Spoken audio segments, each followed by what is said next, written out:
Hello everyone, this is Ninja Girl Sakura here, and it is time to review the season finale of Yashahime, Princess Half-Demon, Sesshomaru's daughter. Dang, what an episode. And yes, if you did not hear, we are going to be getting a second season, so don't worry about that. I'm so happy we are, but wow. What a way to end this season. End the series for the time being. Just wow. It certainly did not end the way I thought it would. It really didn't. But yeah, because usually Inuyasha is also known as Inuyasha Feudal Fairy Tale. And you can see that kind of fairy tale influence mostly with Inuyasha and Kagome's romance a little bit. And even to a slight extent Sango and Moroku's romance. A teeny tiny bit. And usually, yeah, there's hardships, but in the end, things will be okay and there'll be a happy ending, right? We saw that with the series finale and final act. And granted, this isn't the series finale, but dang. This did not have a happy ending. But yes, let's get into what happens, shall we? I, of course, highly suggest you go watch the episode before watching my review. So, yes. But it, of course, immediately picks up where episode 23 left off, with Kidamato arriving on the battlefield with Zero, Riku, Sesshomaru, and our three main girls. And shockingly, Kidamato apologizes for Tenseiga being broken, which was unexpected. And Sesshomaru kind of blows it off. But, yeah. Zero, she's basically telling Kidamato to stay out of her way. She wants to handle this. She wants to protect her little brother. That's why she's doing all this. But Kidamato, very actually upset with her, says, you know what? We wouldn't be in this mess if you had never made that wish on that cursed gem, meaning the Shikon Jewel. That might not be his exact words, but yeah, he means the Shikon Jewel. And with the pearls and everything, so yeah, he's actually upset and disappointed with her. They are not seeing eye to eye. And she is, of course, shocked by this. And Kidamato actually, I believe, yeah, he takes the jewels, or the pearls, and scatters them around. Gee, what does that remind you of? But, yeah. He literally takes the pearls and scatters them across the land. So, yeah. This, of course, pisses Zero off even more. And she basically says, you know what? Screw you. Those are my tears, and you know what? Wherever they are, I will be able to find them. And she decides, in her anger, to sever all ties with Kidamato. She literally says, from now on, you are no longer my brother. I am no longer your sister. We're done. And she takes off. And Kidamato is actually shocked by this. He did not expect that from her. Sure, they were fighting, but I don't think he wanted their ties to be completely severed like that. Their bond. But, yeah. Zero gets away, and Riku, in a clever twist, stabs Kidamato in the back, literally. And Kidamato is like, you really are betraying me? And he says, yes, because unless I do, Lady Zero won't stand a chance. So, yeah. And he runs off. Yeah, so now the girls are left to face Kidamato alone. And they can sense the tension and, like, evil energy in the air. So they get up on Kilala while they try to think of what to do. And, yeah, it's just, oh boy, scary for them. But they eventually do go in, and Kidamato wants to see their best. You know that. He might be the villain, sort of, but he is honorable. He wants to fight fair.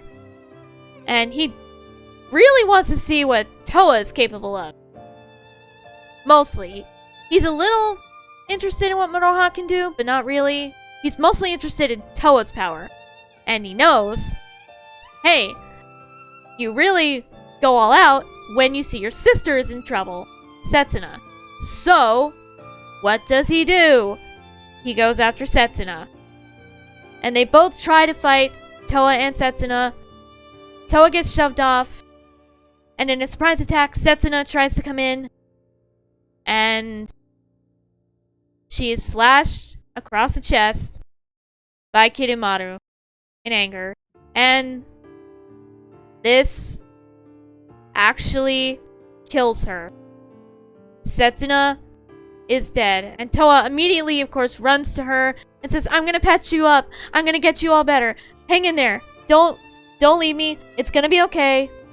And Setsuna... It's a really heartbreaking scene, actually. It was, in my opinion, pretty well done. Setsuna tells Towa, I'm really tired. I'm not dying. Don't you look like I'm dying. I'm not dying. I'm just really tired. I think I'm gonna sleep. And she actually calls Towa sister, or sis, before closing her eyes, dying for good. And this, of course, throws Towa into a rage. She's furious and heartbroken. And she's blaming herself again because she once again wasn't there. She let go of her hand. Yeah. And then we see Moroha show up in her Inuyasha form. Also heartbroken and angry. Furious. Because remember, Moroha had no one. She had no real friends until Towa and Setsuna, her cousins. And now, one of her cousins and friend is gone. And she is ready to throw down. And Kidamato is surprised that she's able to still be in that form at the moment. But Moroha explains. Because also remember, the Red Pearl has been taken by Zero. I forgot to mention that last review, and I apologize. But Zero took Setsuna's Pearl and Moroha's. So yeah. Anyway. But Moroha explains that right now, she's actually the calmest she's ever felt in her Inuyasha form. Why? Because her grandfather's demonic energy is on the land. It's helping her keep control. So, pretty cool. I like that. And she is, again, ready to throw down and kill Kidamato for what he has done to Setsuna. But then Towa is also, of course, even more furious and is like, Kidamato's my prey. Let me at him. And we see her change form as well. I guess you would call it her full demon form, but it's not like Inuyasha's or Setsuna's where they have no control. She actually has some control over this. I guess it's just something that happens when her anger and demonic energy kind of overflow. And it just, yeah, it takes over. And we see one of the coolest visuals. We see Moroha with a form of her grandfather in his, like, human-esque form behind her. We see Towa with the dog form behind her. Both made out of, I guess, their demonic energy. It's very, very cool. And then, this is when the real battle begins. So yes. Meanwhile, we also see Jaken is talking with Totosai about some kind of new sword. But anyway, yes. Kidamato is thrilled because this is the battle that he's wanted for so long. And he also mentions that he feels bad about killing Setsuna. But, yeah. It's a shame that she had to die, but whatever. Yeah. But Moroha, Towa, they go all out against Kidamato, and they do pretty well. Towa's able to produce a twin-headed Soryuha, which is pretty impressive. Even Kidamato has to acknowledge, wow, you've taken your father's attack and made it even stronger and made it your own. And Moroha, with her Crimson Dragon Wave, is like, wow, you've gotten so much stronger too, that I can't even push back your Crimson Dragon Wave. Or did she use the Backlash Wave? Either way, he acknowledges that Moroha is in full control of that dragon, and it will only listen to her will. And yeah, it's incredible. But eventually, Kidamato does gain the upper hand, and when Towa tries to absorb Kidamato's demonic energy, she can't. It's too much. And she loses her demonic form, and Moroha also falls soon after. and they both fall to the ground. They couldn't win. And Kidamato again acknowledges their strength, but says that they still can't win, and he leaves. And that's when it starts raining. Moroha's like, damn it, I couldn't avenge you, Setsuna. I'm so sorry. I'm so sorry. And Towa crawls on her hands and knees over to her, crying her eyes out over her sister. And that's when we see Sesshomaru show up with the broken Tenseiga. And he says, Towa, use this. And hands it to her. Or he says, do you think you can use this? He hands it to her. And that is literally where the episode ends. That's our cliffhanger for season 2. Are they going to be able to use Tenseiga to somehow revive Setsuna? I mean, it's very possible. We've seen Towa use a broken sword and just channel demonic energy through it to make it work. That's been her sword all season. It's not an actual sword. It's a sword made out of demonic energy. So, yeah. But, damn, what an episode. It was very good. In my opinion. Very, very good. It was a decent way to end the season. Now, if this had been the series finale, we would have had a problem. But it's not, so it's not a huge deal. But, wow. There are still so many unanswered questions. Like with the pinwheel thing that they were talking about. There's a whole thing with Rin, her connection with Zero. All that stuff. There's Inuyasha and Kagome still being sealed away in the Black Pearl, which we don't know if Sesshomaru still has it or what the deal is. It's just, whoa. There's so many unanswered questions, but hopefully that will come with season 2. So yeah. Wow. So now that the first season is over, what did I think of it overall? Was it good?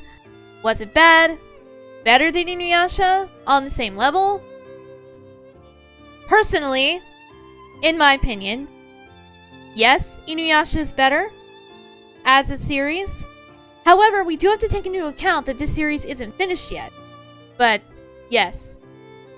In my opinion, Inuyasha is better.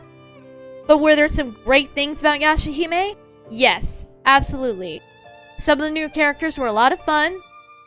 Moroha being the standout, I adore her. And even though Towa and Setsuna are great, I do wish she had been the main character, but that's okay. That's not the way they went. I accept that, and I still adore her anyway, and Towa and Setsuna are great too. Moroha is just my favorite because I love Inuyasha and Kagome so much, and she's their daughter, so I'm a little biased in that regard. But overall, it was fun. It was a fun ride. I enjoyed it. Some things could have been better. I think they could have cut that episode with the bounty hunting, what was it? With the princess. I forget the episode title now. But that episode could have been cut entirely. That was complete filler, and it should not have been that late in the season. But good series for the most part overall. I'm very much looking forward to season 2. We don't know when that's coming yet. They have not announced it. But you can bet when they do, or a trailer drops for it, there will be videos made on that. But yeah, I think that will do it for this video. I think that will do it for my Yashahime reviews until season 2 comes out. So yeah, I hope you enjoyed all of them. And despite its flaws, enjoyed the series overall like I did. So yeah, if you did enjoy this video, leave a like, share it around if you want. If you want to follow me on Twitter, where I sometimes talk about Yashahime and Inuyasha, that link will be in the description below, as will the link to my Patreon if you would like to support the channel in that way. I would be forever grateful. So, yeah. But, until Yashahime Season 2, I will see you guys later.